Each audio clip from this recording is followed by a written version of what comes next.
اب بھی آپ جائیں تھر میں تو ہندو عورتیں ہوں گی، جب گاڑی آئے گی تو ایک دم اپنا گھونگھٹ نیچے کر لیں گی، حالانکہ ہندو عورتیں۔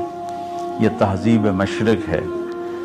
تو اسلام تو ویسے ہی عریانی فحاشی کی اجازت نہیں دیتا، تو ہماری تو مشرقی تہذیب بھی اس بات کی حامل ہے کہ